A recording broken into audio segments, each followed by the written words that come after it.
안녕하세요. 오늘은 건축의 첫걸음인 부지 매입 과정과 토목 공사에 대해 이야기해 보겠습니다. 아무리 멋진 건축물도 땅이 있어야 시작할 수 있겠죠? 많은 분들이 멋진 건축물을 짓기 위해 최적의 부지를 찾아 나섭니다. 하지만 몇 년 동안 땅만 찾다가 포기하는 경우도 많죠. 저는 건축을 계획할 때 우선 목표를 명확히 세웁니다. 그리고 땅을 찾는 기간을 한두 달 정도로 정하고 그 기간 동안 집중적으로 부지를 알아보죠. 그 중에서 목적에 맞는 최적의 땅을 선택하는 겁니다. 단점이 없는 땅은 절대 없습니다.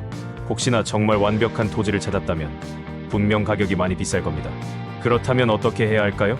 저는 어떤 땅을 선택하더라도 그 땅을 최적의 부지로 만들 수 있다고 생각합니다. 그리고 어느 정도 살아보니 깨달은 것이 있습니다. 부동산은 내가 선택하는 것이 아니라 결국 인연 따라 나에게 온다는 것이죠. 그렇게 해서 300평이 조금 안 되는 땅을 매입하였습니다. 그럼 제가 펜션 부지로 이 땅을 선택한 이유를 몇 가지 알려드리죠. 첫 번째, 위치입니다. 이 땅은 해안에서 1.5km 떨어진 곳에 위치해 있습니다. 제주도에서 바다색이 가장 아름다운 협재비치가 5분 거리에 있죠. 바닷가 바로 앞은 경치는 좋지만 습기가 많고 땅값이 비싸기 때문에 처음부터 고려 대상에서 제외했습니다. 두 번째, 땅의 면적과 모양입니다. 이 땅은 독채 펜션 3채를 짓기에 딱 알맞았습니다. 도로와 길게 접해 있어 필요한 경우 땅을 분할하기에도 용이했죠.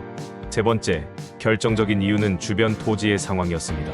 이 땅을 둘러싼 토지가 폐도였기 때문이죠. 100평이 넘는 폐도지를 추가로 활용할 수 있었습니다. 하지만 장점만 있었던 건 아닙니다. 토지의 절반 정도가 도로보다 약 50cm 낮았죠. 제가 구상한 건축물을 짓기 위해서는 성토를 비롯한 토목공사가 필수적이었습니다. 25톤 덤프트럭으로 약 150차 물량의 흙이 필요하였죠.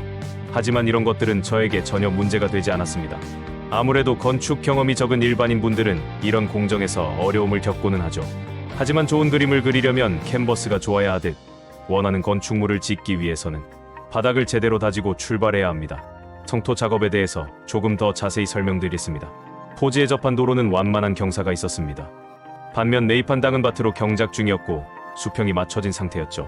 따라서 도로 기준으로 상단부는 약 50cm 낮았고 하단부는 50cm 정도 높았습니다. 저는 이 땅에 독채 펜션 3채를 계획했습니다. 각각 상동, 중동, 하동으로 이름을 지었죠. 각 동의 높이를 다르게 해 입체감을 살리는 디자인을 구상했습니다. 상동은 2.5m를 성토하고 중동은 1.5m, 하동은 0.5m를 성토하였죠.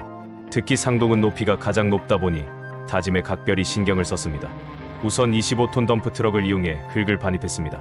성토를 진행할 때 덤프트럭의 진출입로를 상동 쪽으로 만들어 자연스럽게 1차 다짐이 이루어지도록 하였죠. 그리고 성토 작업은 한 번에 30cm씩만 진행을 했습니다. 포크레인 2대와 3.5톤 롤러를 사용해 계속해서 평탄 작업을 하며 층층이 다짐을 반복하였죠. 성토는 반드시 얇게 쌓고 충분히 다져가며 진행해야 합니다. 절대 한 번에 흙을 많이 부어 압축하는 방식으로 진행하면 안 되는 거죠. 이 과정에서 비가 내려 작업 기간은 오래 걸렸지만 오히려 자연적인 물다짐 효과를 톡톡히 볼 수 있었습니다. 제주도는 화산섬이다 보니 기본적으로 돌이 많아 순수한 흙을 찾기가 쉽지 않습니다. 하지만 육지에 비해 성토 후 집안 침하의 위험은 상대적으로 적은 편이죠. 50cm 이하의 성토라면 특별히 문제될 게 없습니다. 하지만 그 이상이 되는 경우라면 반드시 전문가의 컨설팅을 받아 진행해야 합니다.